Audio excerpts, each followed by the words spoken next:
tábà tó wá dé Èkó ìlú àlejò nù èdè Èkó ṣe é kéde lè Yorùbá tó yẹ yẹn Hausa ti wà ń bẹ Igbo ń bẹ Yorùbá ń bẹ Tápà ń bẹ Fúlàní ń bẹ èdè bó wá bá tiẹ̀ jẹ́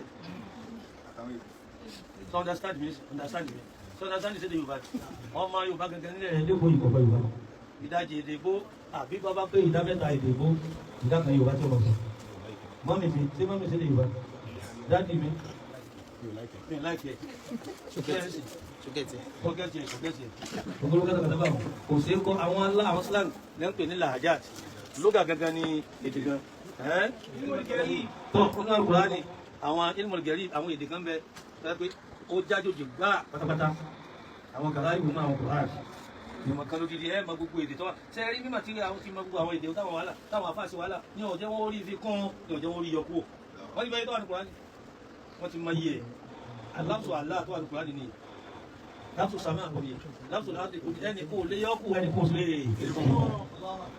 ní ọ̀sẹ̀ rẹ̀ bí báyìí kò tẹ̀ ìkàwé títí tó tọ̀rí tàdàlú òkú ládàlú tọ̀fúnra àtẹ̀lé ìmọ̀ sórí àtẹ̀lé ọlọ́run ni mo dúró èyí sọ kà mí nínú àjánà ìṣàlẹ́fà wà nínú àwọn àgbò náà nínú ẹ̀nà ni báwo láti máa ìrọ́ àyínípadà ìdílé bá ní Al-Qur'ani lásọ wípé kásíyà àti kíṣíyà la taqtulu awladakum khashyata wọ́ká ní fatia la taqtulu awladakum khashyata kẹwọ́ ní kẹsọ̀ méjì lọ́lọ́ olú àràbáwọn tọ́lọ̀ ní Al-Qur'ani ó sì àwọn ìpólísì ó sì lárúbá gẹ̀ẹ́sì bẹ́ẹ̀ tó bẹ́ẹ̀ kẹkúrú Al-Qur'ani ẹ̀rọ Al-Qur'ani kẹwọ́ ní fọ́nrọ́fù kẹwọ́ ní násìbù kẹwọ́ sísàlẹ̀ àti mọ́dù àtọmọ kíká kò sí ẹ̀rọ báíbù ọ̀dáyà wọn ìlédè gbogbo ẹ̀tọ́ bá ní wọ́n dà Al-Qur'ani ní tábàdé nìkan mú sinmi ni ọlọ́lẹ̀ tó bẹ̀ ẹgbẹ̀rẹ̀ ayé tẹ́bà gbẹ̀fẹ́ sí Al-Qur'ani ẹ̀pàlìjẹ́ náà pè ẹ̀ ní ìṣe ọ̀sọ̀ Al-Qur'ani fún ẹ̀. Dāhiratun muta'alliqatun balagatul Qur'an wa bayani. Tó ilé balagatul Qur'an ẹ wá rí àwọn ìmọ̀ràn sọ Qur'ani Allahu Akbar tẹ́lẹ̀ mọ̀ gbá Qur'ani ti wá dùn tó báyìí bàbàlágà ọ̀rọ̀ dàdúgbò àti bayan ilmul bayan ilmul ma'ani ilmul badi ilmul balaga gbogbo ẹni kọ́mọ tó ra ọjọ́ mi kọ́mọ parí pẹ̀lú nánáná kọ́mọ parí pẹ̀lú tó yáyáyá kọ́mọ parí pẹ̀lú nọ́nọ́nọ́ kọ́mọ parí pẹ̀lú dáàmù dúdà tí ó ń gbé màdúrí ọ̀tẹ́dé màdúrí yóò máa dùn lọ lẹ́gbẹ́ wọn kọlu abẹ́rẹ́ báwọn nínú súrà tó wà lọ́wọ́ yìí àti súrà tó wà lọ́wọ́ wájú ẹbá dénú táyé yóò mọ̀ dùn yáyá níparí ẹbá dénú mọ̀rán ẹbá dénú sàrà oríṣiríṣi àwọn fánù ó fi kágara bá wù àwọn tí ń kọ̀ pẹ̀lú àlẹ́ tó bẹ́ẹ̀ ẹmúsá yìí wá ẹmúsá yìí wá. الرابعة ẹlẹ́gẹ̀rin دائرة متعلقة بتنزيله èyí tá a tún fi kọ́ni lẹ́kọ̀ọ́ nípa báwo Kùránì ṣe sọ̀kalẹ̀ bó ló ṣe sọ̀kalẹ̀ àwọn tó wà lábẹ́ rẹ̀ wọ́n ṣàlàyé fún yín tí ó fi jẹ́ pé kò lè lé sí kò lè dínkù fi tẹ̀síìlì ó lè sọ̀kalẹ̀ bí kí ni yẹn dúkúrò fi há olórí mọ́ mẹ́rin àwọn ìmọ̀ká kó sínú àwọn nígbọ̀ yìí o láì mọ̀ pé bá Kùránì ṣe sọ bí wọ́n ṣe gbọ́ làwílẹ̀ kan bẹ́ẹ̀ sì máa ké làwílẹ̀ kan àwọn awọ́dù tó wà bẹ́ẹ̀ làwílẹ̀ kan àwọn àrà tó lọ́dá bẹ́ẹ̀ tí ìṣe lọ́gbàwá èdè míì làwílẹ̀ kan bí wọ́n ṣe ìrọ́bù rẹ̀ làwílẹ̀ kan ọdún wa bàlágà ti kiri eléyìí ní sèé báwo la Kùránì ṣe sọ̀kalẹ̀ kí ló fà tó lọ́ sọ̀rọ̀ ní àgbákì nígbà eléyìí hádì nígbà eléyìí àwọn ìyàwó ànábì nígbà ẹ lọ sọ́tù kàdá àwọn ìyàwó ànábì sọ́tù tàrí àwọn ìyàwó ànábì sọ́tù nóò ọ̀rọ̀ ọ̀pọ̀láyà ni sọ́tù nìsáì ọ̀rọ̀ bá sì kí ló fà á kò sírú ẹnu bẹ́ẹ̀ gbúdọ̀ wọn mọ̀ ètò òdòdó ń bẹ̀ kéré eléyìí wọ́n máa dápọ̀ sàábí tó ṣẹlẹ̀ sí ibi tí Buhari ti mú ìlú gbogbo àwọn tó rà ibi tí àwọn mùsùlùmí mùsùlùmí àti mùnàfikún àti mùyẹ̀dún àti mùsùlùmí tí wọ́n fi ní kankan sí Buhari èyí wá gbọ́dọ̀ sọ́dí ẹ̀kúrí àwọn olè ìwòrí àtàwọn ọmọ wọn tí wọ́n bọ́ta yìí lẹ́ẹ̀fì lè fèsì ní ọ̀jẹ́ bẹ́ẹ̀ ẹ̀kà kí wọ́n sani torí bẹ́ẹ̀ bá lè sì fò dáa. ilmu al-maki wal-madani wa ghairi ilmu al-maki. ìmọ̀tí nípa pé ní Al-Qur'ani èwo ni màkí tó sọ̀kalẹ̀ Mákà kánàbì tó lọ èwo ni màdàní tó sọ̀kalẹ̀ Mádínà tó fi jẹ́ pé bá bẹ́ẹ̀ wúsọ́rọ̀ kánìsì wà ní màkí yàtọ̀ wọ́n ní Fatiha á ní kíni sọ́dọ̀ àyàtí àti Fatiha màkí yàtọ̀ màkíyà ìdájà nínú àtẹ́lẹ́ títí kalẹ̀ ní ìsá àdébákàrà ní ibo ló ti sọ̀rọ̀ tẹ́lẹ̀ kò fi ní lọ́pa náà sẹ́wọ̀n yí pé màkíyà àmàdàlẹ́ inú nùsùlù àsìbábù nùsùlù yìí sẹ́pẹ́tà àdéhùn tẹ̀pẹ́ sí ni ẹ̀tọ́ bá fẹ́ mọ́ bí sọ yóò mọ̀tàn ní ọya ẹlẹ́ẹ̀karùn-ún aago tí ń sọ tó ń sọ nípa aláàbùsùn láwílókè alfáà nísìn máa ní Al-Qur'an lọ́kàn kí ni mínì kí lọ́lọ́run gbà lérò pẹ̀lú ẹ̀ tí wọ́n ń gbọ́ mẹ́rin sàròyé kí ni mí tọ́lọ́run gbà lérò pẹ̀lú ẹ̀ tí ń fi sọ̀kalẹ̀ a ti gbọ́ bí tó sọ̀kalẹ̀ sí a sì gbọ́ ẹni tó yẹ sọ a sì máa àsìkò tó sọ òun lè tẹ́fẹ́ kí tábà kí n tẹ́lẹ̀ sí náà kí ló bí ìmọ̀ kan tuntun náà ni òun láàpẹ̀ ní ilmu tafsir òun ló bí gbogbo tá a ti kábọ̀ yìí ọwọ́ apẹ́sí méjì o ẹ parẹ́ ni wọ́n ti pápá parẹ́ ìmọ̀ tí ń sọ nípa àdájọ́ Kùránì ìwé ń pè ní ayatul ahkam kí ló pé wọ́n yàtọ̀ alákùnrin sọ̀láàtì wọ́n síyámi wọ́n zakati wọ́n hajji wọ́n jẹ̀mí wọ́n nìkáyì wọ́n tọ́láàkì wọ́n muamalat gbogbo ayà tí máa ń sọ nípa ààwẹ̀ ìrun hajj àtàyà tí ń sọ pé bá ṣe fẹ́yàwó bá ṣe lọ́kọ bá ṣe dáṣẹ̀ ní àfẹ́ni ọjà rẹ̀ láti ṣe ayatul ahkam ló ń pè kí wọ́n pè náà tí lákàmẹ́ ń bẹ̀rù fíkì súnà ni ayatul ahkam fíkì súnà gbogbo ìdájọ́ tó wà ní ìṣẹ̀lẹ̀ náà kò ráì tájì sí jẹ́rìí sí òun gbogbo ẹ̀. ó yá ilmu maskal al-Qur'an ilmu maskal al-Qur'an bí wọ́n ṣe wọ́n Qur'an náà wọ àti kíkọmọsí àti wíwọ́ mi dá sọ pé ẹlẹ́kẹ́ níbi ìyáyì ya'maluna àti ta'maluna ẹbá kẹ́ níbi ìyáyì wọ̀ táyì ẹni ya'maluna ìrìgáyì ta'maluna ìrìgáyì ọ̀pátọ̀ orúbáwọ̀ lọ́rọ̀ Qur'an tẹ́sẹ̀ pé sẹ́yìn lè fi kọ́ báwọ̀ sẹ́yìn lè yọkù báwọ̀ ìwé tó bá náà fi ní olùdókò نعم السادسة دائرة تسمى علوما تدوم علوما àwọn aago kan tó ń fún wa kó ìmọ̀ rẹ̀ tẹ̀tẹ̀ dání ètò mi níbẹ̀ sáyẹ̀nsì ni o sáyẹ̀nsì màtí wọ́n máa sọ̀rọ̀ sọ́mọ̀ ọba láyé tó lọ ilẹ̀ láti dé bàtà wàyí la sàmà ìdílé bàtà wàyí la kíni kíni bàtà wàyí la kíni wàyí la kíni ìdá sàmà òfò àtàlà ìdá sàmà òfò àtàlà wàyí la bìhárà lùsùn ìdá wàyí la bìhárà lùsùn ìdá ìdá sàmà wọ́n kọ́ àwọn nílì sásàjá máa wá dàgbà lọ́wọ́ àbúrò nílì Saya gisaha. sáyẹ̀nsì tọ́lọ́ tó tọ́lọ́ pàpàlà pẹ̀lú sọ́nà ẹ̀rọ bá nípa geography tilẹ̀ olùmọ̀ sàtánù àdíjọ́ máa ṣẹlẹ̀ lójú ayé tí èkì ìṣẹ̀lẹ̀ lójú ayé ló sọ kalẹ̀ ó sọ pẹ́ẹ́nì kalẹ̀ ó sọ tó ràmẹ́ lọ́wọ́ bẹ́ẹ̀ ó sọ̀rọ̀ ọkọ̀ ojú omi kalẹ̀ wọ́n sọ tó ràmẹ́ àwọn ápù tanísàwé bẹ̀ tanídàbẹ̀wò dání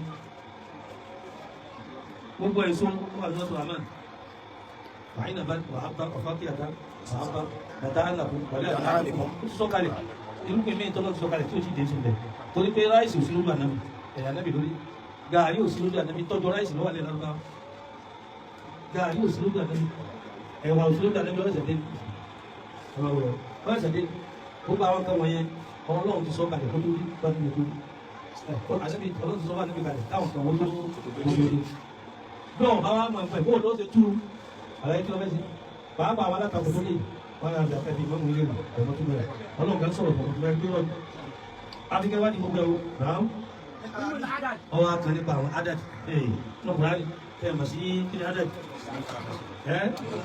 òǹkà kí lẹ́yìn ní gbogbo nọ́mbà pọ̀ tó gbogbo mathematics àtọ̀júbọ̀rà nínú Kùránì inú adad tẹ́ bá wọ ara fi mí tẹ́ kálótò tẹ́ kálósì yìí kan náà nínú àwọn ìjázù Kùránì tọ́lọ̀ fi sínú ẹ̀ tẹ́lẹ̀ kò fi ọkọ̀ lónìí ní sàtàtù àtàkùn fún mi àkàrí sànàwà tí wọ́n fún àdúgbò látàkùn fún ìlànà ìsọ̀rọ̀ olùkọ́ adad wọ́n bí ayé aláyọ̀ ọdún kan tó bá bí tákì àbí lọ́wọ́ àdúgbò àdúgbò àmà nínú ní tèmi rẹ̀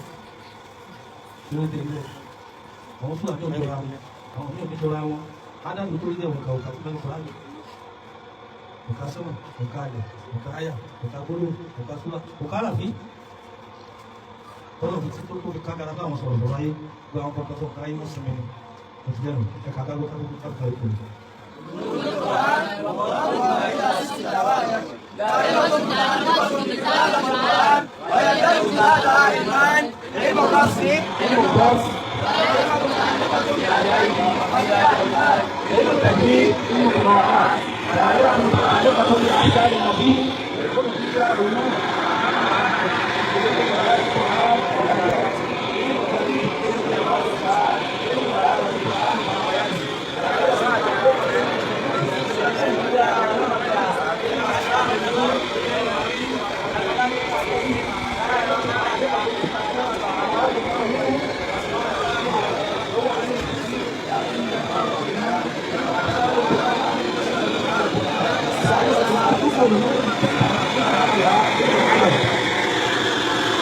Barakallahu fikum.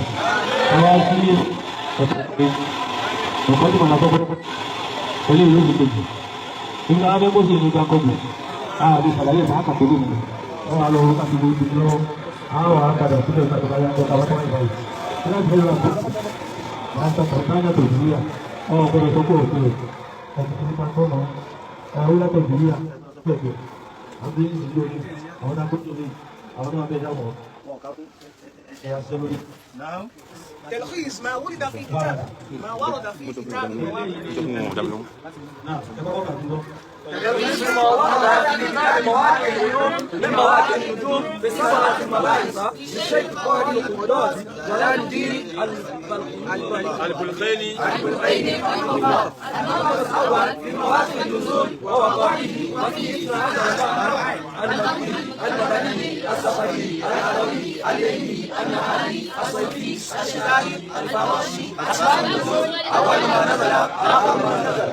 الباب الثاني أسباب ويأسس الأرواح المتواتر المشهور الآحاد الشاذ القراءات الواتر. الباب الثالث الآداب ويأسس الأرواح أنواع الوقوف الابتلاء الإمالة المد تحقيق الهمزة الإدغام. المبحث الرابع الألفاظ وصفة الأنواع التشبيه الاستعارة المترادف المشترك المجاز المعرب العربي. المبحث الخامس المعاني المتعلقة بالكلام وهي 13 نوعا: الناسخ المنسوخ المطلق المقيد المفهوم المؤول المبين المجمل. المخصوص بالسنة المخصوص بالكتاب العام بالقياس العام المخصوص العام المبحث السادس المعاني الإجمال القصد الإيجاز الفصل الوصل. المبحث الثالث المتعلق بالأنواع المهمات الألقاب الأسماء. تلخيص ما ورد في كتاب مواقع العلوم ما ورد في كتاب مواقع العلوم.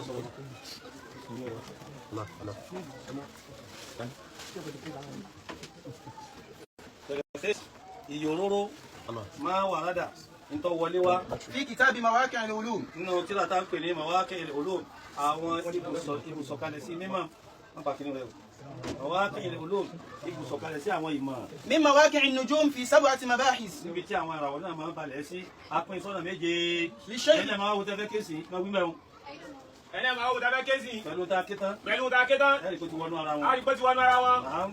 للشيخ قداد للشيخ قاضي قداد fún àfa àgbà kan fún àfa àgbà kan Jalaluddin àmọ̀ sí adájọ́ àgbà láàmú sí adájọ́ àgbà جلال الدين البلقاني Jalaluddin al-Bulqayni البلقيني ó kọ rẹ̀ nu رحمه الله. Ọlọ́run bá wa kẹ́ ọlọ́run bá kẹ́. المبحث الأول alákọ̀ọ́kọ́ ìwádìí àkọ́kọ́ alákọ̀ọ́kọ́ ìwádìí àkọ́kọ́ في مواطن النزول náà ni pé àwọn àyẹ̀wò Al-Qur'ani sọ̀kalẹ̀ òun náà ni pé àwọn àyẹ̀wò Al-Qur'ani sọ̀kalẹ̀ sí àwọn súrà kọ̀ọ̀kan bó ló bá nẹ́bí àwọn súrà kọ̀ọ̀kan bó ló ti bá nẹ́bí àwọn àyà kọ̀ọ̀kan àdúgbò wo ló ti bá àwọn àyà kọ̀ọ̀kan àdúgbò wo ló ti bá àyẹ̀wò ló ti bá àyẹ̀wò ló ti bá ìlú wo ló ti bá ìlú wo ló ti bá níta ọkọ̀ wá dínú níta kọ́kọ́ wá nínú. وفيه 12 نوعا ọ̀nà méjì ló pín sí ọ̀nà méjìlá ló pín sí.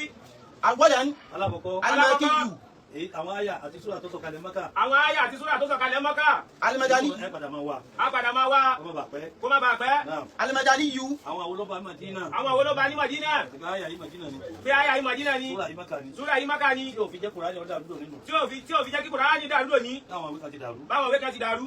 السفري èyí tó bá nẹ́bí lórí tíráfù èyí tó bá nẹ́bí lórí travel àwọn àwo ni àwọn àwo ni nínú Al-Qur'an nínú Al-Qur'an àwọn àyà kan wà súrà kan wà àyà kan wà síra kan wà lórí ìrìnàjò lọ́ba nẹ́bí lórí ìrìnàjò ló bá nẹ́bí mélòó ni mélòó ni ká mọ̀ ká mọ̀ wọn à ní rí fi kún wọn nídìí kù wọn ò ní fi kún wọn sí ní dínkù الحضري àwọn àwo lọ́ba ńlé àwọn àwo ló bá lé خامسا ẹlẹ́ẹ̀karùn-ún الليلي àwọn àwo ni wọ́n sọ̀kalẹ̀ fún Ànábì lóru ẹlẹ́ẹ̀karùn-ún àwọn àwo ló sọ̀kalẹ̀ bá nẹ́bí lóru wọ́n kó lọ sọ̀kalẹ̀ bóyá sí pòrú ló sọ̀kalẹ̀ سادسا ẹlẹ́ẹ̀kẹfà النهاري àwọn àyà súrà wo ló sọ̀kalẹ̀ lọ́sàn-án سابعا ẹlẹ́ẹ̀keje الصيفي àwọn súrà wo àyà wo lọ́ba nínú ooru tó ooru mú ثامنا ثامنا ثامنا ẹlẹ́ẹ̀kẹjọ الشتائي àwọn àwọn lọ́ba ní òtútù náà yé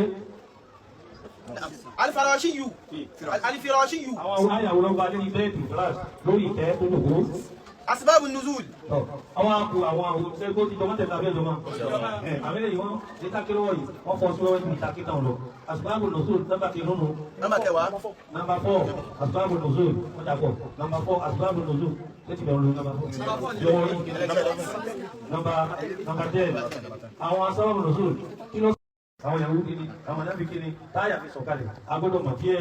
11 ẹlẹ́ẹ̀kọ̀kànlá أول ما نزل inú ọgbọ́gbọ́ sọ̀kalẹ̀ fún ànábì náà Qur'an àwọn kan ní ìkìlá ni ìkìlá bí sọ̀rọ̀ pípa lẹ́dẹ̀ kálà àwọn kan lóhun wọn lóhun láyà àkọ́kọ́. 12 ẹlẹ́ẹ̀kejìlá آخر ما نزل ayà wọlé sọ̀kalẹ̀ fún sẹ́lá Muhammad àwọn kan ní àdìyó máa kọ́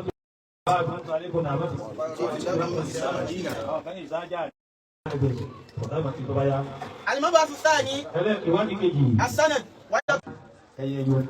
متواتر كتب مشهور من القرآن الحديث.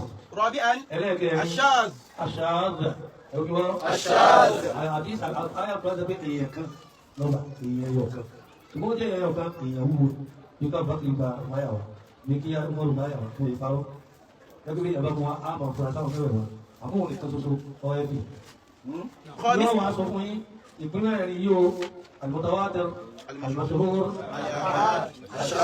الشاذ níbo la lò sínú ṣẹ̀ríà èwo la máa fi ṣe kìrá orí inú èwo ni kìrá lè kéwú ẹ má ka kìrá fún yín sí àgbẹ̀rọ̀ kálí rí ọ̀bẹ.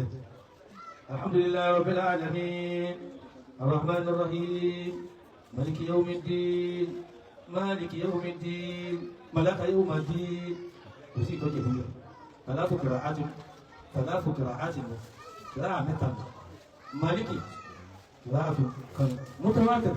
متواترة إنه أفعل قراءة كوسي مالكي إنه كوسي مالكي صفة مشابهة مالكي صفة فاعل إنه كوسي قراءة بيجي أما ملاك يوم الدين ملاك في دمتين كني مالكي توا كل كابا كني مالكي توا كل كابا كني ملاك توا كل كابا مني ردوبا أما سكر ياتو يقول أما أفعل مجو أفعل مالكي متواتر أفعل مالكي متواتر أما ملاك يوسف متواتر kọ́kọ́ sí ṣáàbò àti kọ́kọ́ sí àhàdì ṣùgbọ́n kò fi àǹfààní ní ọ́ kò gbé òrí bẹ́ẹ̀ ẹ̀rù kékeré àwọn pátápá sọ pé ká ṣe yé ayin sọ́ọ̀dọ̀ tábàtà ní káàfù háàù yáàù ayin sọ́ọ̀dọ̀ sọ̀tẹ́mọ̀ pé atúlẹ̀ abìnrin òfin ìdáyé àbíwẹ̀ ẹ̀lẹ́kẹ̀rẹ́ àkejì قراءة كوكو الصبح صوتي إيه نرودا قراءة تاني سبعيتان قراءة سبعيتان دومين سبعيتان قراءة تاني سبعيتان دومين قالوا سبعيتان ما وافق كل قراءة بيجي لو فرع ما بين ثقيل وليتا تقول قراءة ثقيلة كاف هاو ثقيلة خفيفة وليكا هي سي ثقيلة وبرما خفيفة وبرما إما أقول ذكر رحمة ربك عبده زكريا أكيد مصدر ذكر رحمة ربك عبده أواني أو يعمل عملا فعله أواني ذكر رحمة ربك عبده عبده هو على المفعول يبقى كده قراءة سبعية قراءة سبعية ما فهمني جفاما طبعا ذكر رحمة ربك عبده زكريا كما قلت لكم ذكر قلت ذكر رحمة ذكر رحمة ربه عبده ẹrú rẹ̀ Zakariyahu ó zakara رحمة ربه قلت ولد المبارك كلامي قلت لكم القرآن أما قراءة ليس متواترة ولا ليس مشهورة yóò bọ́ sí ahadi àti sáàbù ìdọ́bọ̀sí àgbọ̀dọ̀ fi kírun. Yé aláwọ̀ tó bá jẹ́ mutawatira mashhura làá fi kírun náà ti gbọ́dọ̀ fi màláka yóò máa ṣe kírun nígbà tó gbé lórí wọn bẹ́ẹ̀ náà nígbà pé zakara Zakariya. Kọ́lá tó mọ́kùnrin láti kò sọ pé kò sọ ètò tí àdúrà kọ̀ọ̀dúrà ti kọ̀sọ̀ tàbí lọ. ذكر رحمة ربي ذكر رحمة ربي ذكر رحمة ربك عبده زكريا في سيدي مضاف إليه تو يعمل عمل فيه تو نسبة مفعول بلاغا تاجو أو تاجو أبو تبلو ní balaga ká bá gbé síga masdariwa tí ó jẹ́ fíìlì jumla tó sì níyà lágbára nínú balaga ní jumla fèèyà ṣe ń bá lọ́wọ́ àpèjúwe mọ̀ fún yín náà.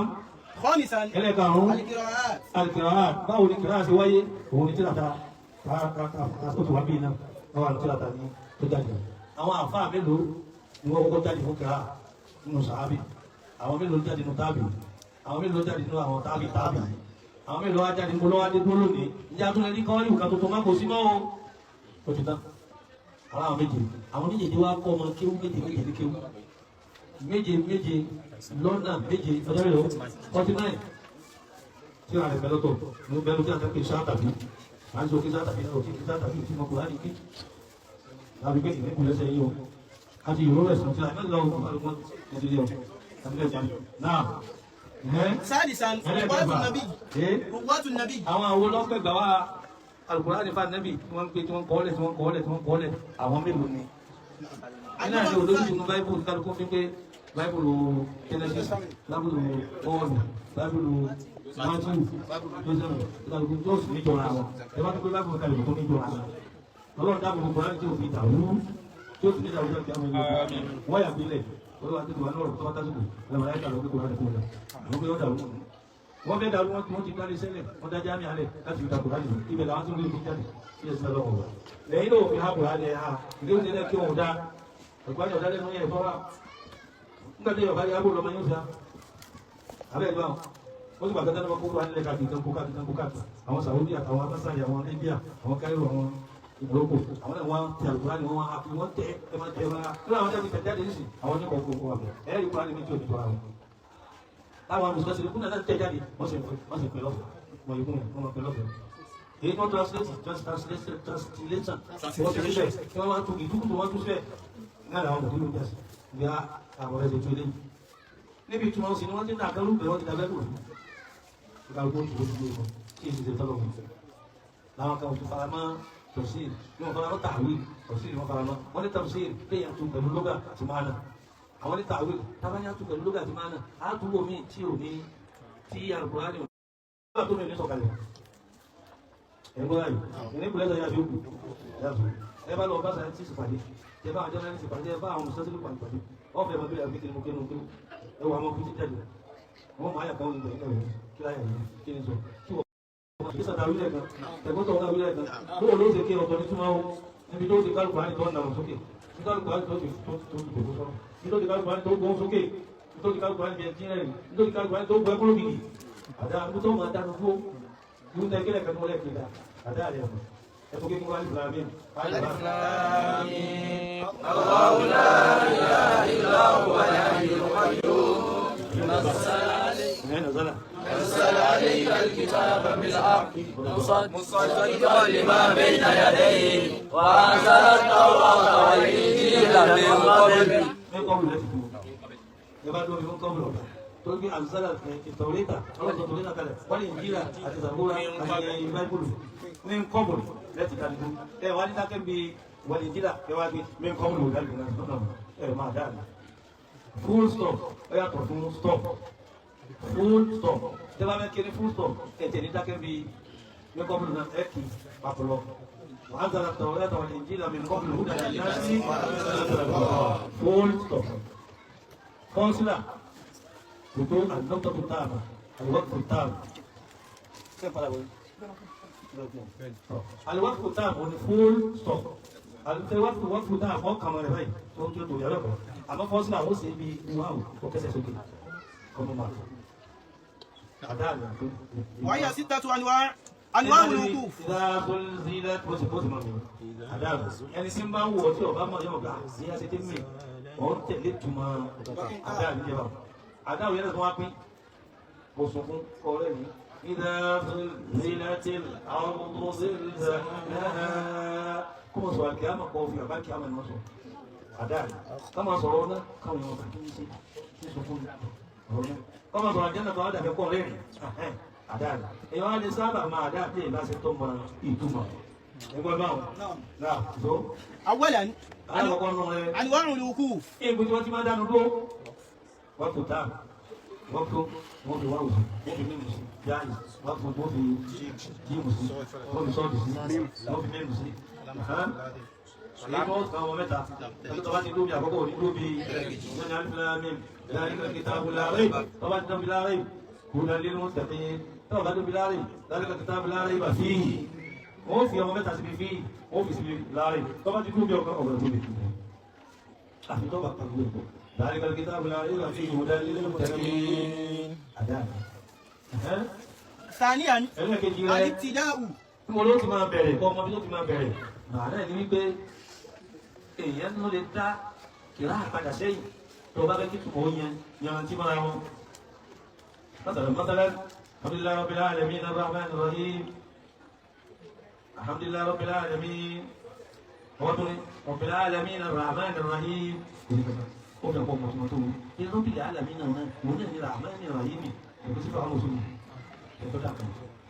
الرحمن الرحيم مالك يوم الدين مالك يوم الدين إياك نعبد وإياك نستعين طبعا في آية في أرادة àbí kọ́ padà sẹ́yìn pólísì wọ́n tá sí ara wọn àwọn ẹgbẹ́ wọn lájọ wọn náà kọ̀ wọ́n tá sí ẹni pé kò tó yàn ara wọn.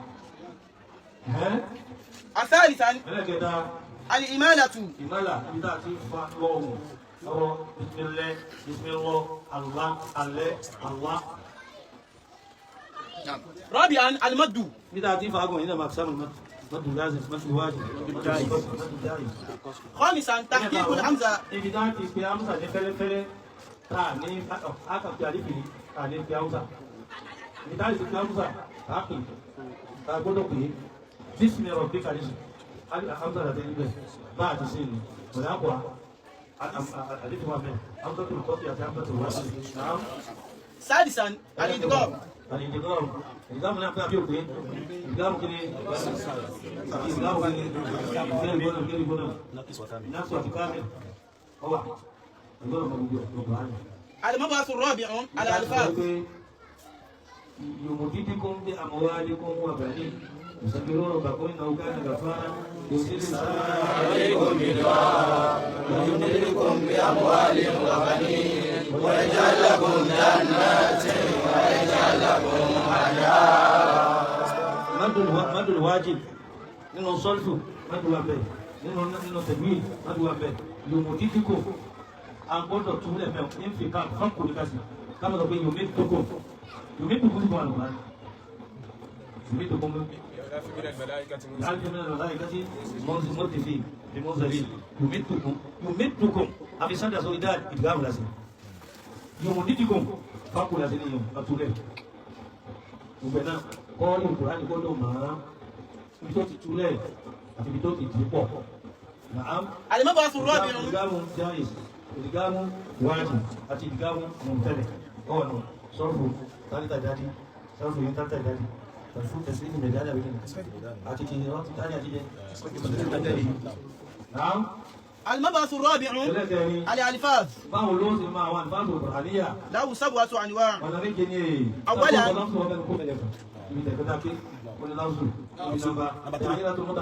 أحكام لفظه يدخل فيها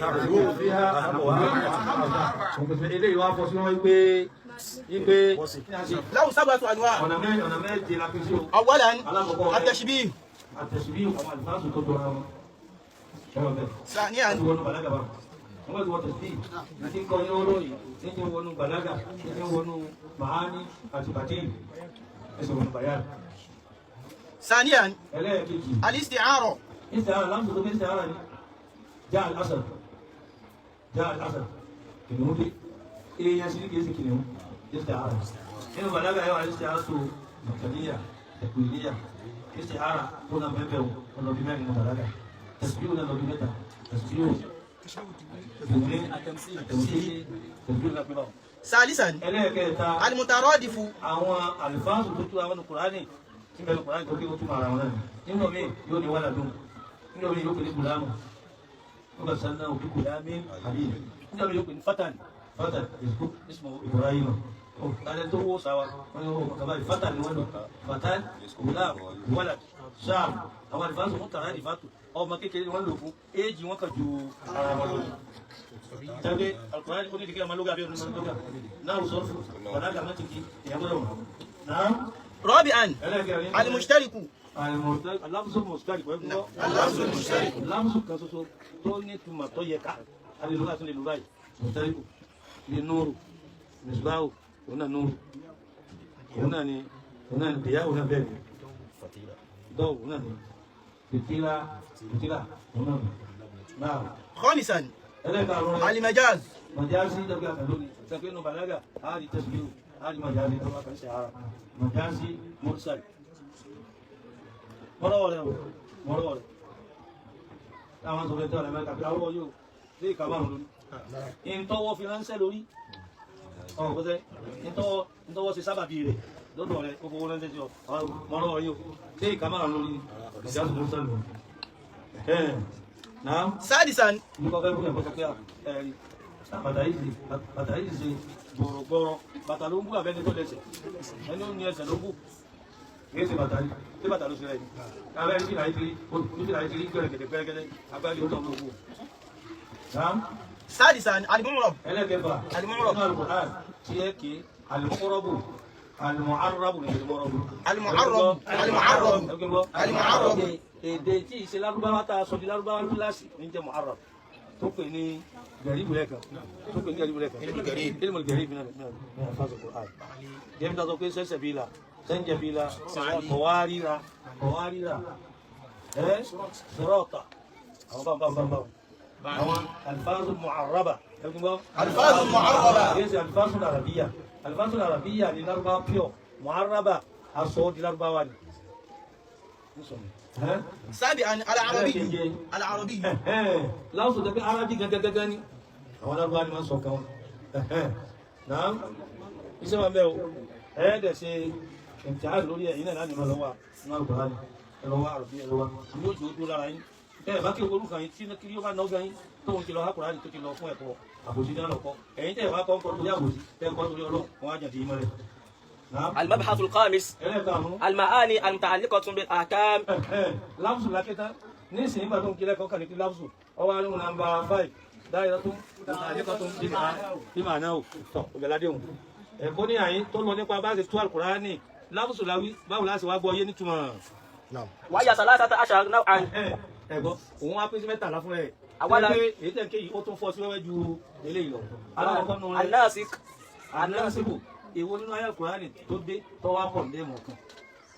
ثانيا المنسوك èwo nínú Al-Qur'ani áyà tí wọ́n fi pọ̀ ní ẹ̀mọ̀ ẹ̀ à ń kàn kí ni ọ wà ń bẹ̀ àgbò mọ́ oṣù àgbẹ̀gbọ́dọ̀ mọ́ bẹ́ẹ̀ bá mọ̀ tó bá fi ń gòkè kí ló dé táyà yìí wá tako eléyìí tẹ̀sí ní Qur'ani ọ̀takura wọn eléyìí gbọ́ pẹ̀lú eléyìí kí ló dé tí wọ́n eléyìí mú negative wá eléyìí mú positive wá bí ọ̀rọ̀ ọtí àtàwọn ọ̀rọ̀ míì náà nínú àwọn ọ̀tọ̀lá àtọ̀rọ̀ sí náà táyà kan kẹ̀sí báyìí táyà kan kẹ̀sí báyìí kí ló dé tẹ́ ẹ̀ bá máa sábàbù nùzúùlì tẹ́ẹ̀sì máa òkọ́ tó tọ́sọ̀ kalẹ̀ wọ́n lára Kùránì takura tẹ́ẹ̀sì máa mọ́ntìkì ní kò sí tànákùdù ní pé àsìkò tó sọ̀rọ̀ iye òǹkà tó fi sọ̀rọ̀ àti sísítẹ́mù tó fi sọ̀rọ̀ mẹ́tọ̀ tó bá takura wọn níjẹ́ tànákùdù àmọ́tà Kùránì kò sí tànákùdù tààrùdù lọ́wọ́ kí ni wọ́n wí tààrùdù ọ̀rọ̀ tó yẹrí fúnra wọn á jẹ́ wípé kìí ṣe ojú kan náà ló ti sọ kìí ṣe kéèsì kan náà ló ti sọ kìí ṣe kéèsì kan tuntun kéèsì yẹn yàtọ̀ kẹ̀míyà yàtọ̀ kẹ̀yìfíyà yàtọ̀ mọ̀kánù yàtọ̀ zamanu yàtọ̀ bí àwọn násù wọ́n máa sọ tẹ̀lé Kùránì. المطلق bá mọ̀ túnmọ̀ ẹ̀ wọ́n lè ṣẹbẹ̀ ní báyìí takura wọn náà Kùránì tó sọ̀rọ̀ tó sọ̀rọ̀ yìí. mọ́tàlá bí ọ̀rọ̀ anábì Ayúbà ní sìn wọ́n yà wọ Ayúbà àní masani àdúrú lówí níbo mi àní masani àṣẹ̀tọ́n lówí masani àṣẹ̀tọ́n ọ̀hún àmọ́ tó wí wọn olùdúró nìkan olùdúró ṣètàlì nìkan kí ló wà wípé tọ̀ nǹkan tí wọ́n wá tinú Kùránì àríkẹ́ àmọ́ kékeré àtàkínú hujja sí sọ fún lóòótọ́ ló ní masani àdúró ní àyè ó sì ní masani àṣẹ̀tọ́n lọ́hùn bínú sóbi wọn azab kí ló bá ti ń wí bẹ́ẹ̀ àwọn tó jẹ mọ́ni tẹ́lẹ̀ fi jòkó ẹ bá ṣe tafsiri tẹnu yóò fi kọ́ bọ́ọ̀ bá mọ̀ àwọn abẹ́ kí ló tó ń gbé tuntun sọ́nà wọn máa ti ń wí wọn ṣé dúró yàtọ̀ fún ṣètàlì bẹ́ẹ̀ ni kankan náà làwọn méjì fẹ́ sí kí ni ṣètàlì fẹ́ sí ó fẹ́ wá ní ọ̀nà ni. náà المطلق al-mutlaq nínú Al-Qur'ani èyí tí wọ́n túlẹ̀ tó já sí pé kìí ṣe muqayyad tẹ́lẹ̀ bá kí usulul fiqh usulul hadith ẹ̀ ní ma mutlaq kẹ́ mọ muqayyad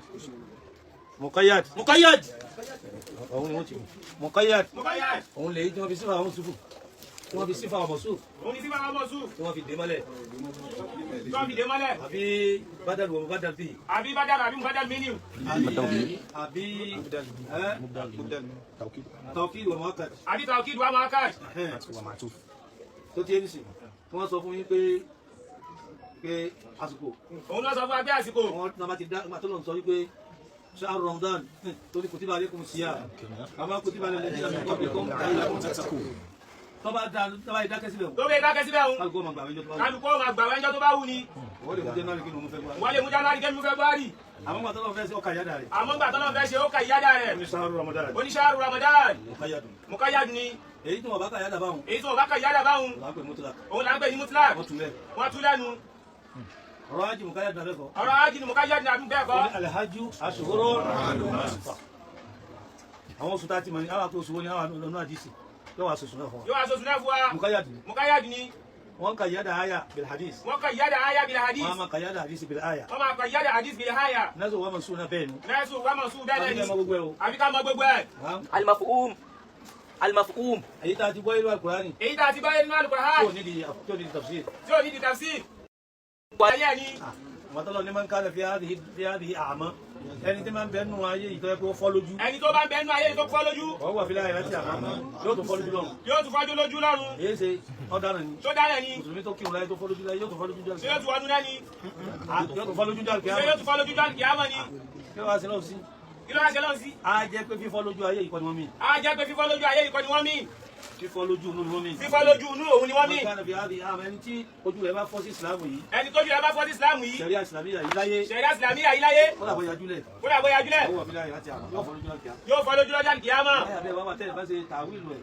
فلم يسيروا في الأرض فيكون لهم tó ti yé bó ti yé mo sì rí ọkọ̀ bẹ́ẹ̀. المبين Al-Mubayyanu láyà tọ́lọ̀ ti yanjú ẹ̀ fúnra ẹ̀. àlùmọ́báyà lòun náà ni ayé àtọ́lọ́run ti yanjú fún ẹ̀ nínú Al-Qur'an ó fi mí yanjú ẹ̀ lọ́hùn. ó fi mí yanjú ẹ̀ lọ́hùn gẹ́gẹ́ bá ti sọ̀rọ̀ àwẹ̀ lẹ́ẹ̀kan. gẹ́gẹ́ bá ṣe sọ̀rọ̀ àwẹ̀lẹ́ kan ọ̀rọ̀ tọ́lák tọ́lák ọ̀rọ̀ zawaj ọ̀rọ̀ sawaj àti ọ̀rọ̀ olè jíjà àti ọ̀rọ̀ ìjà ẹni tó bá jalè kíláàsì fún. ẹni tó bá jalè kí láá ṣe fún ó mú àwọn àti ọ̀rọ̀ sísì náà. àti ọ̀rọ̀ ti ṣìnà ó fa àwọn àyà kan ó fi ṣàlàyé àwọn àyà kan. ó fi àwọn àyà kan ó fi ṣàlàyé àwọn àyà kan bẹ́ẹ̀ náà ni ọ̀rọ̀ owó níná. bẹ́ẹ̀ náà lọ́rọ̀ owó níná ee alif lam mim zalikal kitabu la rayba fihi hudan alladhina yu'minuna bil ghaibi wa yuqimuna as-salata wa mimma razaqnahum yunfiqun. mimma razaqnahum yunfiquna. àwọn abẹ́rẹ́ pé kí ni ká ná. àwọn abẹ́rẹ́ pé kí ni ká ná yas'alunaka madha yunfiquna. ẹ̀mẹ́jọ ló wà ní Kùránì. ẹ̀mẹ́jọ ló wà nínú Qur'an tó ti lo máa dí bó ti lo mọ́dí tó ti lo mọ̀dọ́rí ibi tó ti lo mùdárì lórí ìnáwó. lórí ìnáwó يسألونك ماذا ينفقون كل ما أنفقتم من خير فللوالدين والأقربين يسألونك ماذا ينفقون قل العفو òun náà ló ní tẹ́ bá ná fún bàbá àti ìyá lẹ́kan ó tún wá wípé pé kúlè láàfọ̀ mo láti lo àlẹ́ àfọ̀ ìyẹn ni pé kúlè láàfọ̀ ẹ̀yin olówó ẹ̀ náwó ẹ̀yin tẹ́ lówó ẹ̀ ná mójúkó ẹ̀yin olówó ẹ̀ náwó ẹ̀yin tẹ́ lówó ẹ̀ náà mójúkúrò ẹ̀ ná mójúkó ọgbọ́n lówó ó tún wá bá tálíkà wí. ó bá tálíkà wí wọ́n tún lọ jùmọ̀ mi tó wọ́n tán ó bá lọ́wọ́ owó yóò tún bá tálíkà wí bẹ́ẹ̀ bá wá jòkó kẹsì bá sùn èlèmí kò ní yẹ yín o. náà bá wá jọ kó ká ṣe bá sọ ìní kò ní yé wa àwọn alákatakítí ó bí i pé kí ọlọ́mìn ní ti fi ń pààrà ẹ̀. àwọn alákatakí tí wọ́n bí wá pé kí lọ́lọ́run mi ti fi ń para rẹ̀ ṣé kí ló lò ní.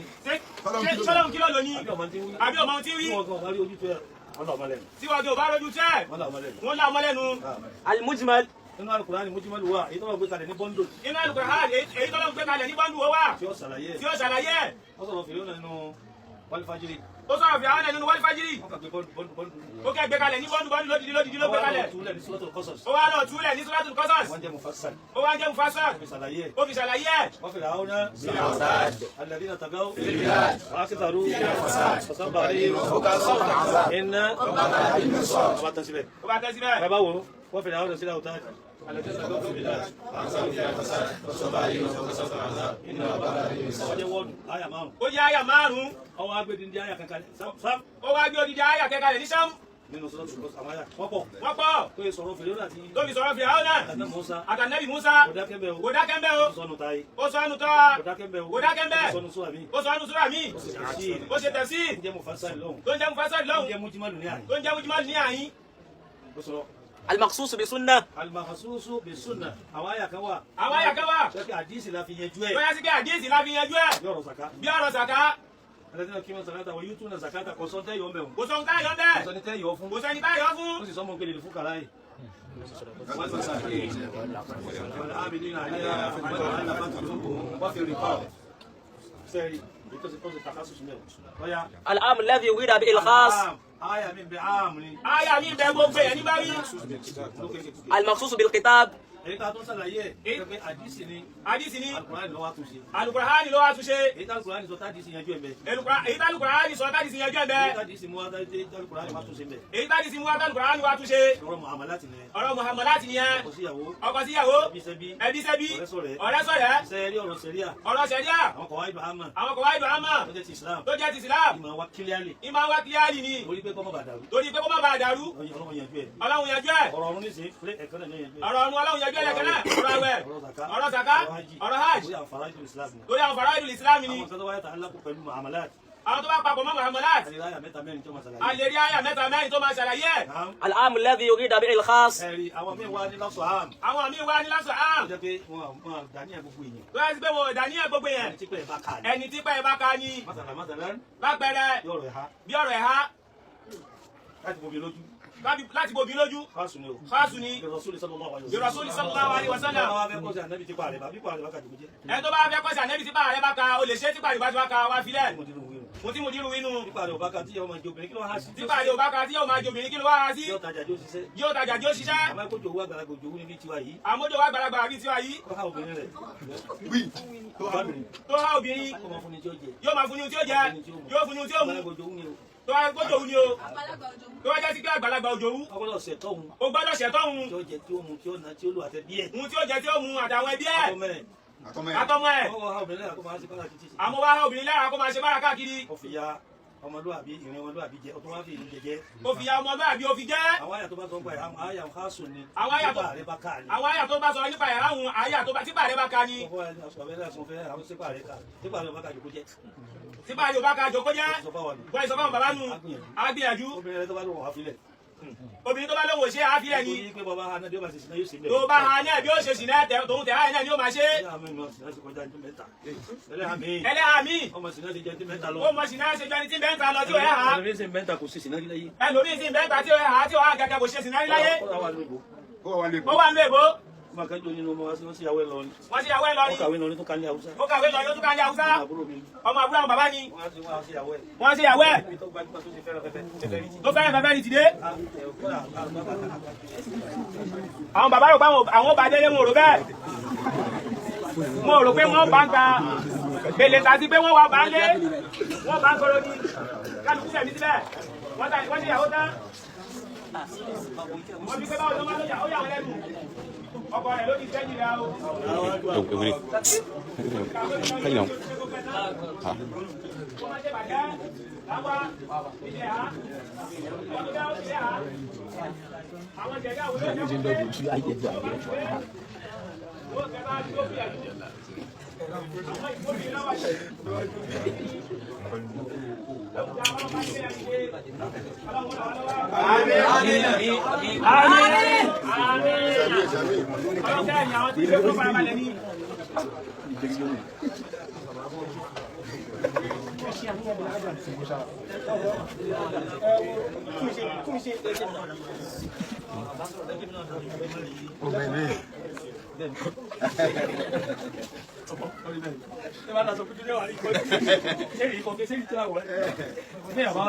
Lẹ́yìn bá bójú, ó bu ọkàn. Kó má jókòó pé máa ṣe ohun tó wù mí. العام المخصوص wọ́n wà nínú sùsù Quran. àmọ́ ni wọ́n túlẹ̀ tẹ́lẹ̀ wọ́n padà wá yẹ̀ wọ́n sẹ́ tàṣísù Quran. wọ́n fi hadith ṣe tàṣísù Quran. wọ́n fi Quran ṣe tàṣísù Quran. tàṣísù àyà bil àyà. tàṣísù nasi bil Quran bil nasi. العام الباقي ká bá wọn táwọn wí. Ká bá wọn táwọn wí. wọ́n kò ilé sẹ́wọ́n láyé mẹ́lẹ̀. Wọ́n kò wá lẹ́sẹ̀ wọ́n làwọn mọ́lẹ̀. ìgbà tó ọmọkùnrin wèrè kan sọ pé mo lẹ́yìn Al-Quran sọ dápọ̀ àyílá tàlásà. ẹ mú tó ti dápọ̀ àyílá tàlásà. Ká lè rí ha. ẹ sì lè bóyé. Ká sì torí àwọn alátakò. torí àwọn alátakò. jẹ́ bẹ́ẹ̀ ẹ̀sìn òye ọ̀nà. Bí ò jẹ́ bẹ́ẹ̀ sí òye wa nu. العام الباقي على العموم nínú Al-Quran àwọn àyà kan wà ń bẹ̀ áàmù ni ó sì wà lórí áàmù náà. Nínú Al-Qur'an àwọn àyà kan wà tó yẹ sí pé àmù ni ó sì wà lórí àmù yẹn náà. yóò rọrùn. Bí ọ̀rọ̀ ọ̀run. Bí ọ̀rọ̀ àwẹ̀ báwọn náà. ó ti délẹ̀. المبحث السادس ẹlẹ́ẹ̀kẹfà. Ẹlẹ́kẹfà. المعاني المتعلقة بالألفاظ وهي 5 أنواع. ibi láti lọ bí èmi ìtumọ̀ tó bá àlìfáàsù ṣiṣẹ́. Ibi táti lọ bí ìtumọ̀ tó bá àlìfáàsù ṣiṣẹ́. òun náà pín sí mélòó. 5 Òun أنواع. náà pín sí márùn-ún. الإطناب ta ní sọ̀rọ̀ yìí bẹ̀. ẹ bá kí wọ́n máa lọ létí ìpínlẹ̀ fún. Bẹ́ẹ̀ bá kéwẹ̀ máa lọ létí yín máa pariwo bí. afẹ́fẹ́ nǹkan bẹ́ẹ̀ bí nǹkan mi kọlu mi. Ṣé ìkàmí kọlu yín ni? Naam. أولا الإطناب. ká fàágùn káfágùn ó ní àwọn yẹn ní màání tó bá àlìfáàsù ṣiṣẹ́. àwọn onímọ̀ á ní tó bá àlìfáàsù ṣiṣẹ́ ni. الثاني القصو. ẹlẹ́ẹ̀kejì ká gé wọn níwọ̀n pépépépé. ẹlẹ́ẹ̀kejì ká gé mọ́ níwọ̀n ní pépèpé. ọlọ́run ti ṣe nínú àwọn kìsọ́ọ̀dù sùwàd tó wà lọ́wọ́ gbẹ̀yìn. bọ́lá ń ṣe ṣe nínú àwọn kìsọ́ọ̀rù súwáì tó wà lọ́wọ́ gbẹ̀yìn. ẹ̀wọ̀n náà ti mọ́. káwọn náà àtẹ́ná káwọn kúrú wà lọ́ọ̀ káwọn lílábí láti dẹ̀ ní. lílábí dẹ̀ ní ìtàn ní o ìtẹ́ni ó yẹ kó kún jù báwọn lọ. ó yẹ kó gùn jù báwọn lọ. iná àti nẹ́nẹ́fà iná àtẹ́náká òun náà ìtàn ní. òun náà ìtẹ́ni ìsájà nẹ́sùlá ìsájà nẹ́sùlá wọ́n ṣe pópò àmọ́ wọ́n ṣe ní pópòpópópó. ọlọ́run ṣe gbogbo kíní ó fi kó ìdààmú bá àwọn kọ̀ọ̀kan kọ̀ọ̀kan. ọlọ́run fi kí ní ọ fi kó ìdààmú bá àwọn kọ̀ọ̀kan kọ̀ọ̀kan. ìbomi yóò tú ọ̀rọ̀ lẹ̀ rẹpẹtẹ. ìbomi yóò tú ọ̀rọ̀ ọ̀lẹ̀ rẹpẹtẹ ìgbà mi yóò sùn kì. الثالث الإيجاز. káwá sọ̀rọ̀ ní kékeré káwá sọ̀rọ̀ ní kékeré káwá jẹ ogún. ká má jẹ ogún. الرابع الفصل. dọ̀tọ́kẹ́ báàbù ilé mi wọlé ti wọ. Balaga. balaga lẹ wa nínú tafsir Qur'an balaga wa òun lè jẹ́ pé bẹ́ẹ̀ ti máa rí náà sọ́rífù ẹ̀rí balaga ẹ̀rí lóga ẹ̀rí gbogbo ẹ̀mẹ́. ní abẹ́ náà kíni àkíkà ní ẹlọ́mà náà kíni wọ́n lọ sàgbà fún àwọn tó wà ta yìí wọ́n máa bọ́ọ̀lù tàṣàwù fún lòun bá yín sọ wọ́n ti gba Qur'an ìbọn ká tó wá pé tàṣàwù. wọ́n gba Qur'an ìbọn ká tó wá pé tàṣàwù. àfikọ́ mọ́. àfikẹ́ yà mọ́. الخامس الوصل.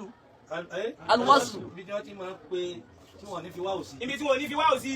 ẹ kì papọ̀. káàkiri papọ̀. المبحث السابع àlìwọ́sí ló ń bẹ àlìfọ́sí ló ń bẹ. àlìwásí ló ń bẹ àlìfásí ló ń bẹ. ẹ wá omi tó tó wúrà tó bẹ́ẹ̀ láti kó bí kankan. ẹ kàn lẹ́dínà sún ìlú. سورة الزمر. سورة الزمر.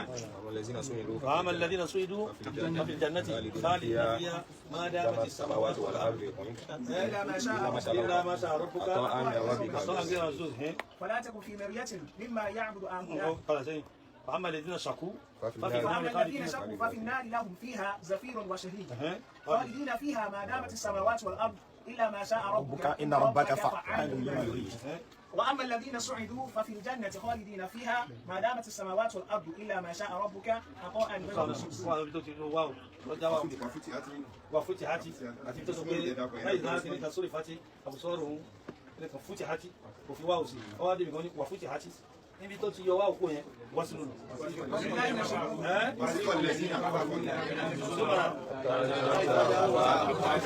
àtà ìdájá wa tẹ́ bá pé àwọn kèfèrí nù. wọ́n bá tọ́ kèfèrí nù. kí wọ́n máa ń wọ́ wọn bọ̀. wọ́n bá wọ́ wọn bọ̀. futihati àbí kò fi wá òsì futihati wọ́n ti sí kalẹ̀. wọ́n ti sí kalẹ̀.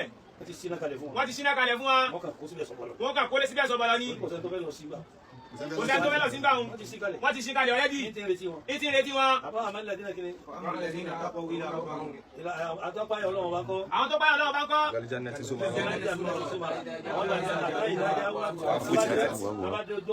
tó bá dé ọjọ́ àlùjánnà. wọ́n ṣẹ̀ṣẹ̀ wá sí fún wa. kì í sọ̀fẹ́ nù. òdìlẹ̀ débi pé kálukọ́ máa rọ́wọ́. wọ́n sẹ̀ sí fún wọn ní pétọ̀ torí pé atẹ́gùn kẹ́ atẹ́gùn wá owó àbí tàwọn àlìjẹ́nà. wá wá bí tàwọn àlùjánnà kò sí wá bí tàwọn ọmọ náà. ní ẹni tí ọba mùsùlùmí kò bá bí ọ pé wà fún ti àti mẹ́bí kò sí wá omi kí ló sọ fún tó. kí ló sọ fún tó bá mọ̀. usulu tafsiri tó bá mọ̀ kí ló wá sọ fún. wọ́n ṣe mistake wá òjá dànù. wọ́n ṣe mistake wá òjá dànù ni sọ́sọ bẹ́ẹ̀ ni. wọ́n ṣe sì fi síbẹ̀ níbi tí wà wà. kò sí mistake inú Qur'an.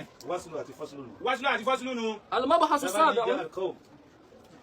wọ́jà àjọ yẹn àwọn èèyàn ti dé wọ́jà Ibrahim sẹ́sì wá dé wá òyìn sọ pé fọ́sùlù ní ó dín nídìí já àlùkò já Ibrahim àwọn èèyàn dé Ibrahim náà dé pẹ̀lú wọn fẹ́ẹ̀ fi wáwù sí inú bàlágà ó ní tùmọ̀ a jẹ́ pé wáwù àti àlùfáàsù kọ̀ọ̀kan ẹ má fi ṣe ìranù mọ́ ẹ̀yin ti kéwú sókè. wáwù àti àwọn àlùfáàsù kọ̀ọ̀kan ká má fi ṣeré mọ́. ẹ̀yin ti kéwú sókè. a ti kéwú sókè. àti kò ní dájí. tábà fẹ́ kọ́ ìṣáwù bá sì máa kíyèsí ni. المبحث السابع المتعلق. المبحث السابع المتعلق وهي 4 أنواع. ẹlẹ́ẹ̀kejì àlùmọ̀tàlíkà bí kíni kò sí mẹ́ta gbọ́dọ̀ wà lẹ̀ wọ́n ṣe mistake ni wọ́n tẹ̀lé gbìnú wọ́n dà sábì mọ̀tàlíkà tún wọ́n yà á bàtà wà mọ̀tàlíkà ó kù kankan bẹ̀ ó bá gbé kankan bẹ̀ mọ̀tàlíkà tún àkọ́kọ́ bil alfaz mọ̀tàlíkà tún tẹ̀kejì bil ahkam bil maani àbí bil maani lélẹ̀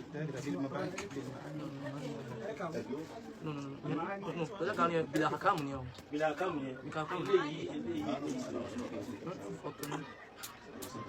معاني بالالفاظ. الفاظ بالبديع بالبديع ìbàdí àgbàlagbà tó ṣe fún mi náà. المتعلقة بالبديع ó so mọ́ pé abẹ́ dára sí ó sọ wọ́n bí a fẹ́ dára sí tọ́lọ̀ ń lò ní kùránì. tọ́lọ́hun ló náà Al-Qur'an المبهمات alimubahamad al-mubahamat gbogbo àwọn tẹ́kínú náà wà sí sọ́fún náà ni o. gbogbo àwọn takẹ́ náà àti sọ́ọ̀fù náà ni àwọn ìṣà àwọn dọ̀bá ìlú mubahamu àwọn dọ̀mọ́hì mubahamu àwọn òṣèlú mubahamat àwọn mọ̀súlì àwọn mubahamat ni ìṣàrà mubahamat ìṣàrà mubahamat ni ṣáríjù mubahamat ṣáàtù mubahamat ni àwọn mubahamat mẹ́rin àwọn mubahamat mẹ́rin ni wọn ní bẹ́ẹ̀ òun ní bẹ́ẹ̀ bẹ́ẹ̀ الألقاب àwọn alfáà ókì àwọn alqab ókì anabiyu anabiyu ar-rasul alimualimu al-muallim aliwalidu al-walidu al-walidatu ẹ̀wẹ́ kọ̀ dákọ̀ yáwó kò dákọ̀ yáhùn aliwalidu aliwalidatu nusulatu alimuran nusulatu nisa àti bákàrà àwọn okọ̀ tó yẹ pé àlàjẹ́ ni àwọn ọkọ̀ tó yá sí pé àlàjẹ́ ni èyí tọ́lọ́ wọn mọ̀ sọ pé ọ̀lẹ́ ní kọ́ òfin lákùnmọ́ kò dákọ̀ mọ́ o kò dákọ̀ mọ́ o fún ìyá rẹ̀ tí bàbá rẹ̀ pé ìmọ̀ tàbí àwọn ẹgbẹ́ tó ń kiri ẹ má dàbí láwọn ẹgbẹ́ mi sọ́hún jáde ìlàsí lọ́lọ́run ló bẹ̀ wọ́n lẹ̀ sí lọ́lọ́hun ló bẹ̀ hun mọ̀súlì lólò mọ̀súlì lólò kí ló dé tọ́lọ́run ló bẹ̀ kí ló dé tọ́lọ́hun ló bẹ́ẹ̀ yóò dákọ̀ tí ò dákọ̀ rẹ̀ ẹ̀ máa kó fi kàn lábùkù kó fi kan lábùkún àbí kó fi sàpẹ́lẹ̀ àbí kó fi sàpọ́lé fẹ́kọ̀rọ̀ ẹni tó bá ti tọrọ líle ni ẹni rẹ̀ ẹni re ọlọ́run fi sàpẹ́lẹ̀ ni ọlọ́run fi sàpọ́lé ni àti pé kọ́rọ̀ òun lè kárí àti pé kọ́rọ̀ òun ó lè kárí ó sọ pé ọ̀kan máa wí tá a bá dákọ̀ ó tọ̀ òun ó sọ pé ọ̀kan náà bá wí tọ́lọ́ bá fẹ́ kọ́rọ̀ òun kárí everybody tọ́lọ́ bá fẹ́ kọ́rọ̀ òun kárí everybody láṣọ òmùmí láṣọ òmùmí òní olò òun lọ́lọ́run ó lò ọ̀lẹ́bí kọ́lá ìwádìí dé ọmọkọ́mọ tí ń sọ fún bàbá rẹ̀ àti yẹ́ ọmọkọ́mọ tí ń sọ fún bàbá rẹ̀ àti ìyá rẹ̀ òfin lákùnmọ́ ẹgbẹ́ nu sọ̀rọ̀ ẹgbẹ́ nu yín sọ̀hún ó tó sì ní wà látàkùn láwọn òfin lákùnmọ́ òun wá ní òfin lákùnmọ́ ẹgbẹ́ nu yín sọ̀hún àtẹ̀yìndáni ní ànàkùnrin ajá tẹ́mọ̀ kàálẹ̀ mọ́ pẹ́ ilẹ̀ bí mi ṣé máa halẹ̀ mọ́ ń gbẹ́ ilẹ̀ bí mi ni ní ṣé bẹ́ẹ̀ nìkan ló bí ẹ̀yin náà inú sọ́dọ̀ àti àkọ́fù ló wà الكني الكني alikuniyu alajẹ alajẹ ọ̀tọ̀lókì ọ̀tọ̀lókì mi jẹ́ Dawud àwọn bàbá ń jẹ́ Dawud orúkọ ismu orúkọ tàwọn bàbá nu ni wọ́n jẹ́ àfa ńlá wọ́n wá ń jẹ́ àfa ńlá ọjẹ́ kúni alkinaya adapi ó jẹ́ àdàpè wọ́n jẹ́ ìṣọ̀lá wọ́n wá ń jẹ́ ìṣọ̀lá lákọ̀bùnù lákọ̀bùnù wọ́n máa mú lákọ̀bù wọ́n máa mú lákọ̀b lára bí wọ́n ti fẹ́ kọ́ ọmọ jẹ́ lọ́la lára bí wọ́n ti fẹ́ kọ́ mọ́ jẹ́ lọ́la kinaya kìnáyà àfa ńlá láti bí mi kékeré wọ́n ti sọ àfa ńlá àtìgbà tí wọ́n ti káwọn bàbá kékeré ni wọ́n ti sọ ọ́ làfa ńlá àfa ńlá jọ náà ṣé wọ́n ti dín jọ náà ètì bá rù wáyà kúrò ni wọ́n ṣàdúrà kalẹ̀ wọ́n ń ṣàdúrà kalẹ̀ ní gẹ́gẹ́ tí ní sìn ìwà tí yẹn bá wù tí wọ́n bá fi sọ lóko ìwà tẹ́yà bá wù tó bá fi sọ́ ló kọ́ lókìbà wọ́n sọ nítorí ìwà rẹ̀ tí wọ́n ń sọ nítorí ìwà rẹ̀ tí wù Siddiq tọ́lọ́run pé abá tánàbí pé abákùnrin tánàbí pé Abubakar tọ́lọ́run sì lọ́wọ́ sí tọ́lọ́run sì lọ́wọ́ sí nítorí pé ń sòdodo torí pé ń sòdodo ń gba òdodo ń gba òdodo lákàbọ̀ ọmọ wa látara ìwà tí yẹn bá wù lákọ̀bù yóò máa wá láti ara ìwà tẹ́yà bá wù kìnnáyà ọmọ wa látara bí wọ́n ti fẹ́ kọjẹ́ kìnáyà ó máa wá látara bí wọ́n ṣe fẹ́ kẹ́yà jẹ́ tí ó tẹ̀ ti jẹ tí ò sí wá ti jẹ látara pé ká olùkọ́dé látara gbólùkọ́dé tó kọ rẹ̀ nù tó kọ rẹ̀ nu iṣẹ́ ti ń ṣe iṣẹ́ tí ń ṣe ni dráìfà dé dráìfà dé iṣẹ́ ti ń ṣe iṣẹ́ tí ń ṣe ni òkúrọ́ dé òkúrọ́ dé ìwà tí ń wù nù ìwà tí ń wù nù náà ni lákàbọ̀ àti kúníyà tó fi yàtọ̀ sí iná ẹni lákọ̀bù àti kúníyà ló fi yàtọ̀tọ̀ síra wọn الأسماء àwọn orúkọ àwọn orúkọ náà ni tí wọ́n sọ yẹn jọ òun náà lèyí tí wọ́n sọ yẹn ń tí wọ́n bí yẹn ó wà ní Kùránì rẹpẹtẹ ó wà nù Kùránì rẹpẹtẹ Ismail wà ń bẹ ìsúnmọ́ wà mẹ́ àsúnmọ́ wà mẹ́ alẹ́kọ́bù wà ń bẹ àlìkọ́bù wà mẹ́ kúníyà wà ń bẹ kúníyà wà mẹ́ tí ó lò fáwọn ànábì tó lò fáwọn ànẹ́bì àwọn mùmínì àwọn múmìnì ó tó lò fáwọn òkúrò àwọn kèfèrí náà ó lò fáwọn òkúrò àwọn kèfèrí náà tábà bí ilé ìgbà kí ló dé tí ọ̀la akọ̀rẹ̀ tí ń gbé mi àyèsí dákọ̀ òun o àìsí dákọ̀ ń ìtumọ̀ rẹ̀ lè ran ẹlòmínà ìtumọ̀ rẹ̀ ó lè ran ẹlòmíì náà níbi eré àti bí níbi ire àti bí bó ti jẹ́ nu bó ti jẹ́nu gbogbo àwọn tá a kà yìí gbogbo ohun tá a kà yìí á padà wá ṣiṣẹ́ lórí ẹ̀ á padà wá ṣiṣẹ́ lórí ẹ̀ olóhùn tẹ̀síìrì ni olóhùn tafsiri ni olóhùn olóhùn ìgbàlá Kùránì ni ẹ̀ káwọn tí wọ́n rẹ̀. á padà àwọn tíra yẹn wá kápò wá. ìbéèrè tó ní pé àwọn bíi ibnu kìnìkan ibnu kìnìkan nínú àwọn fún yàrá tó ti wà ní